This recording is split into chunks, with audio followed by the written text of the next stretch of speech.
Hi, I'm Coach Shaun, and my wife and I have been married for 44 years.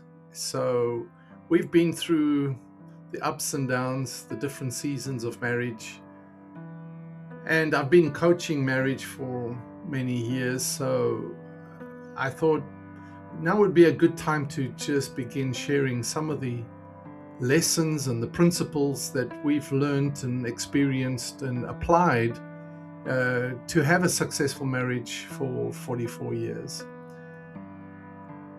Last week, we closed off book one of the series, and the series is The Marriage We're Building Now. It's also a Substack newsletter. So every week I take the devotion and I put it into a Substack. But we closed off book one of the series, and that was 13 weeks of reconnecting. And now we've opened book two, and book two is called Deepening. We're not closing gaps anymore. Now we're diving deeper. We're going further into the connection and the marriage relationship. So this is where a lot of marriages are right now. It's not a bad marriage, it's a managed marriage. It's a maintenance marriage. The bills get paid, our schedules are synced. The house is working. We all function in our specific roles and do what we're told. We cooperate and it works. We make it work. And if someone asked how things are going, we're going to say, hey, we are great, we're fine. Because we are great and we are fine. And great and fine is not a lie, it's just, in a sense, not enough. Because what we've arrived at is this maintenance mode. And from this week, we're going to be talking about what it costs you to stay in this maintenance mode, and then what it costs to get out of it. And we're in week 14 of the marriage we're building now. In John 10:10, Jesus said, I've come that they may have life and have it to the full. Life to the full. Can you imagine? Not life managed, not life maintained, but life to the full. And do you realize that that is available for your marriage as well? It's not a guarantee. It's going to take commitment. It's going to take some effort. It's going to take some work, but it is available. And if you're willing to move beyond just keeping things moving along in maintenance mode, it is available. Maintenance mode has a specific magnetism to it, if you like, or a pull to it. Simply because it's familiar, it's predictable, there's no risk in it, really. You know what you've got, and you know what to expect. And so generally, nobody gets offended and nobody gets hurt.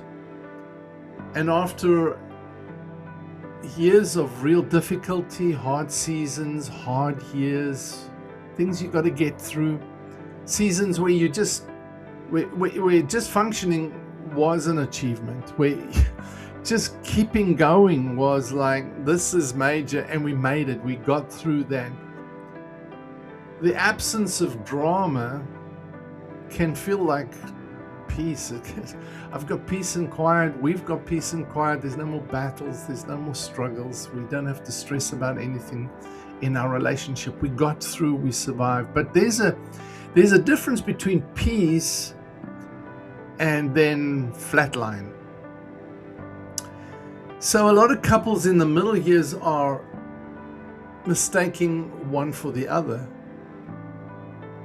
They mistake peace for flatlining. Peace is a marriage that's been through hard things. and has come to a settled, warm, secure place, grounded place. It's a secure marriage.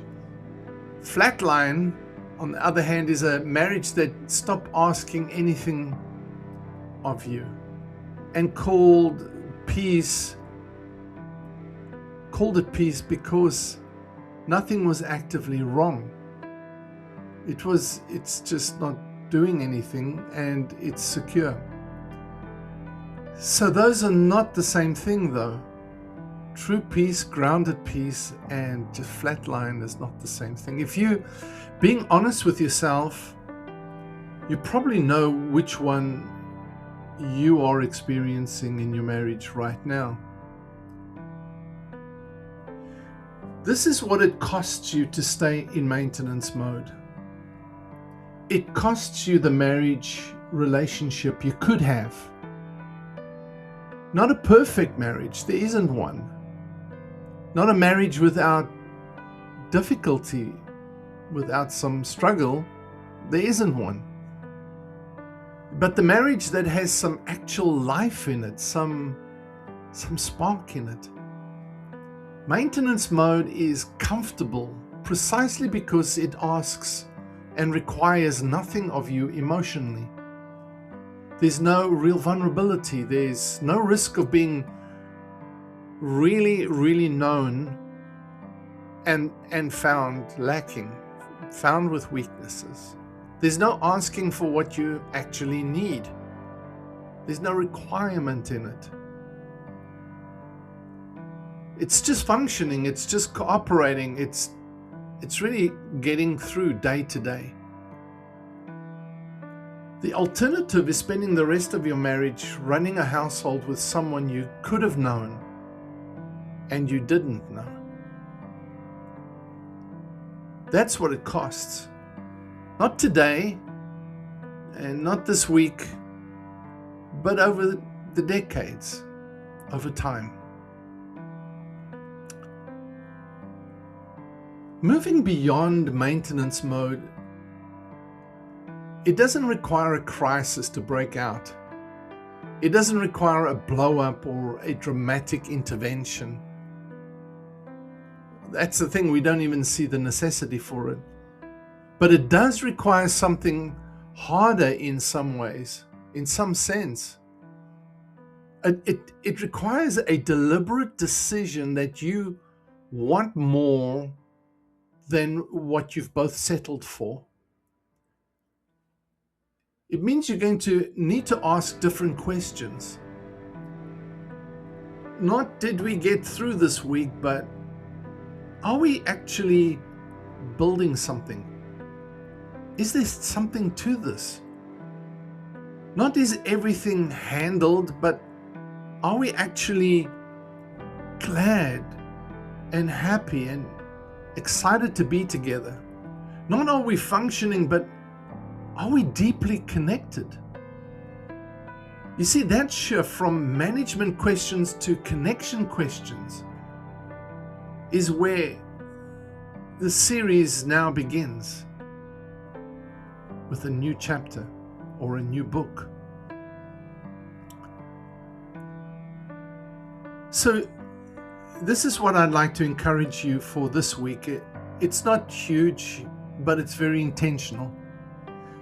Pick one thing in your marriage that has been running on autopilot.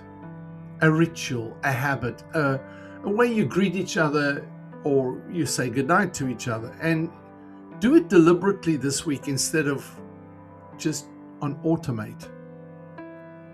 If you always say fine when they ask how you are, say something true. Say something honest. Reveal a little bit more. If you always kiss goodbye the same way, make it count for a little bit longer. If you always sit in the same chairs and watch the same shows, sit closer. One automatic thing, made intentional once a day. Notice what you've stopped noticing. That's where moving beyond maintenance actually begins. So welcome to book 2 And I'm Coach Shaun. The book link is in the description, and you can get, if you subscribe to our Substack, my Substack letter, you can get a free copy of The Power of Connection, 6 Pillars for Building Deeper Relationships. You will have a link in the welcome email to you, and you just click on the link and you can download that free copy. And it's got some stuff in that, some content, I should say, that I've built over years of coaching married couples.